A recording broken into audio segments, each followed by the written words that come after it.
बता दें एफआईआर में 15 यौन उत्पीड़न के मामले का जिक्र किया गया है। बड़ी जानकारी आप तक पहुंचा रहे हैं। इसी बीच बृजभूषण शरण सिंह पर एफआईआर में कई गंभीर आरोप दर्ज किए गए हैं। ये बड़ी खबर आप तक पहुंचा रहे हैं। कनॉट प्लेस थाने में दर्ज 2 एफआईआर की डिजिटल आपको बता दें कि सामने आई है, डिटेल्स सामने आई है। एफआईआर में 15 यौन उत्पीड़न के मामले का भी इसमें जिक्र किया गया है। इसके साथ ही आपको बता दें कि 6 बालिग पहलवानों द्वारा ये जो एफआईआर है वो पहली दर्ज कराई गई। दूसरी एफआईआर में नाबालिग के पिता की तरफ से आरोप कई लगाए गए हैं और यहां पर अब बृजभूषण शरण सिंह की जो मुश्किलें हैं वो कम होने का नाम नहीं ले रही हैं।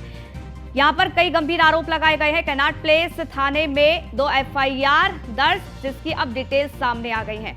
आपको बता दें एफआईआर में 15 यौन उत्पीड़न के मामलों का जिक्र किया गया है। इसके साथ ही आपको बता दें कि पहली एफआईआर 6 बालिग पहलवानों द्वारा दर्ज कराई गई है, जबकि अगर दूसरी एफआईआर की बात की जाए तो नाबालिग के पिता की तरफ से कई गंभीर आरोप बृजभूषण शरण सिंह पर इस एफआईआर में लगाए गए हैं।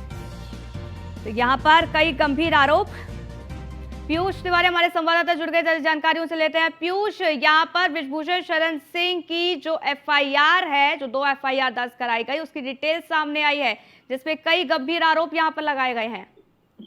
देखिए, निश्चित रूप से अगर हम बात करें तो दिल्ली के कनॉट प्लेस थाने में बृजभूषण शरण सिंह के खिलाफ जो एफआईआर दर्ज कराई गई थी उसकी जो कुछ डिटेल्स है वो कहीं ना कहीं निकलकर सामने आई है। और निश्चित रूप से एफआईआर में बृजभूषण शरण सिंह पर सेक्सुअल डिमांड की बात करें, गलत तरीके से सुने समेत तमाम तरीके के गंभीर आरोप लगाए गए हैं। क्योंकि करीब 7 पहलवानों ने 21 अप्रैल को कनॉट प्लेस थाने में बृजभूषण शरण सिंह के खिलाफ एफआईआर दर्ज कराई थी। उसके बाद से लगातार पहलवान धरना पर बैठे हुए थे। हालांकि जिस तरीके से पूरा मामला हुआ, आपने देखा कि पहलवान हरिद्वार तक पहुंच गए थे और कहीं ना कहीं नरेश टिकैत के हस्तक्षेप के बाद पहलवानों ने अभी आगे की रणनीति फिलहाल नहीं बनाई है। लेकिन अगर हम बात करें तो पहली एफआईआर की बात करें नाबालिग द्वारा लगाए गए आरोपों के आधार पर है, जिसमें पॉस्को एक्ट के तहत मामला दर्ज किया गया है। इसके साथ ही दूसरे अन्य पहलवानों द्वारा भी कहीं ना कहीं यौन उत्पीड़न का आरोप बृजभूषण शरण सिंह पर लगाया गया है इस एफआईआर में। इसके साथ ही आईपीसी की धारा 354 की बात करें, इसके साथ ही 354A की बात करें, 354D की बात करें, तो तमाम धाराएं इसमें जोड़ी गई हैं। सबसे बड़ी बात है कि इस पूरे मामले में 6 जो पहलवान हैं उनके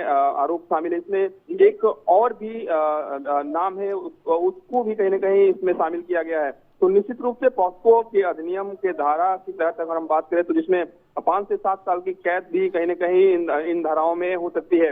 तो निश्चित रूप से अब दिल्ली पुलिस पूरे मामले में हालांकि पहले से जांच कर रही है और शिकायतों की बात करें तो सीधे तौर पे तमाम तरीके के आरोप इन पहलवानों द्वारा इस एफआईआर में लगाई गई है। चाहे होटल के रेस्टोरेंट में खाना खाने के दौरान आरोप लगाया गया कि बृजभूषण शरण सिंह ने उन्हें बुलाया और गलत तरीके से टच किया। इसके साथ ही तमाम आरोप, गंभीर जो आरोप है खासतौर पर बृजभूषण शरण सिंह पर लगाए गए हैं पहलवानों द्वारा। ये भी आरोप लगाया गया कि तस्वीर खिंचवाने के बहाने कहीं ना कहीं कंधे पर हाथ बृजभूषण शरण सिंह ने रखा और इसका पहलवानों ने विरोध किया।